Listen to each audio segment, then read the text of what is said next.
नेपाल में 60% से भी ज्यादा युवक 30 साल के कम उम्र के हैं और वहां के गवर्नमेंट ने आग में घी डालने का काम कर दिया और 8 सितंबर को अचानक ये हालात बिगड़ गई। नमस्कार दोस्तों, आज हम बात करने वाले हैं नेपाल के जेन-ज़ी प्रोटेस्ट के बारे में। आखिर ये प्रोटेस्ट क्यों हो रहा है, किस कारण इस प्रोटेस्ट को इतना बढ़ावा दिया जा रहा है और क्यों नेपाल के नागरिक सड़कों पर उतर रहे हैं। जिनके हाथ में किताब और कलम होना चाहिए उन सभी बच्चे को मार दिया गया। ये प्रोटेस्ट सिर्फ कुछ सोशल मीडिया ऐप बैन होने के ऊपर हुआ था, मगर धीरे धीरे ये प्रोटेस्ट भ्रष्टाचार, अत्याचार, बेरोजगारी, राजनीति के खिलाफ खड़ी हो गई। 4 सितंबर 2025 को नेपाल के गवर्नमेंट ने 26 सोशल मीडिया ऐप को बंद करने की अचानक से घोषणा की, जैसे व्हाट्सएप, फेसबुक, इंस्टाग्राम और ट्विटर जैसे प्लेटफॉर्म। मगर इस फैसले से नेपाल के नागरिकों को अपनी आज़ादी को छीनने का धक्का लगा। नेपाल में 60% से भी ज़्यादा युवक 30 साल के कम उम्र के हैं और वहाँ के युवा अधिकतर इन्हीं सोशल मीडिया पे टिके हुए हैं, क्योंकि उन्हें रोजगार वगैरह नहीं दे रहे हैं वहाँ का गवर्नमेंट। और वहाँ के गवर्नमेंट ने आग में घी डालने का काम कर दिया और वहाँ के अधिकतर युवा इन्हीं पे डिपेंड थे, क्योंकि वहाँ के गवर्नमेंट उन्हें कोई भी फैसिलिटी नहीं दे रही थी, कोई भी रोजगार वगैरह नहीं मिल रहा था उन लोगों को। और इसी बीच उन्होंने ये 26 सोशल मीडिया प्लेटफॉर्म को बैन करने का जो फैसला लिया, उन्होंने आग में घी डालने का काम कर दिया।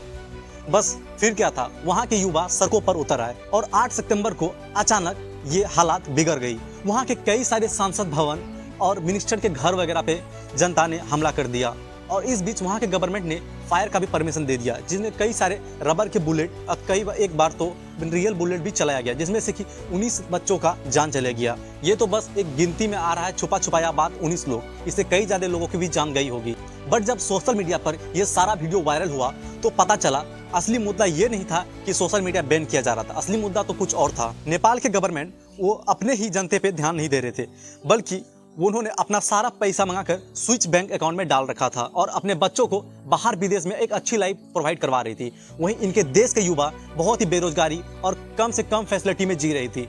ये गुस्सा बहुत पहले से उड़ा हुआ था, मगर इस समय ये गुस्सा निकल रहा है। यहाँ तक कि नेपाल का पीएम केपी शर्मा ओली ने भी रिजाइन कर दिया और उनके साथ साथ कई सारे मिनिस्टर ने इस्तीफा दे दिया और कई सारे मिनिस्टर तो देश छोड़कर ही भाग गए। कई दुबई भागे और कुछ लोग वहीं पकड़ाए तो उन्हें पब्लिक लोग कई बुरी तरीके से पीटा। इसका शुरुआत काठमांडू से हुआ, बट देखते देखते ये पूरे देश में, नेपाल में फैल गई। नेपाल के ये नए जेन-ज़ी प्रोटेस्ट साबित करता है कि नेपाल के नए युवा अब शांत नहीं रहेगी। ये आंदोलन हमें याद दिलाता है कि ये प्रोटेस्ट सिर्फ एक इंटरनेट सोशल मीडिया बैन करने के लिए नहीं है, बल्कि वहाँ के भ्रष्टाचार और राजनीति के खिलाफ है। नेपाल का ये प्रोटेस्ट सिर्फ नेपाल तक नहीं, बल्कि साउथ एशिया के हर एक पॉलिटिशियन में फैल गई है। ये प्रोटेस्ट सिर्फ नेपाल को नहीं, बल्कि साउथ एशिया के हर राजनीति को बदल सकती है। और सबसे बड़ा सबक ये है कि जब भी आज के युवा उठते हैं तो पुराने से पुराने जितने विरासत के कहानी है उन सबको भी हिला कर रख देती है। इस प्रोटेस्ट को देखकर हमें यही लगता है कि इससे इंडिया के पॉलिटिशियन में भी थोड़ी बुद्धि आएगी, ताकि हमारे बीच भी इस तरह का प्रोटेस्ट करने का मौका ना मिले। अगर आपको हमारा ये इन्फॉर्मेशन अच्छा लगा तो हमारे वीडियो को लाइक करें और चैनल को सब्सक्राइब करें, ताकि इसी तरह के अलग अलग कंटेंट आपको प्रोवाइड कराते रहूं। और शॉर्ट में हमें आपको डेली हर एक नॉलेजेबल वीडियो प्रोवाइड कराते रहता हूं। मिलते जल्दी नेक्स्ट वीडियो के साथ। Thanks for watching, bye, pack up.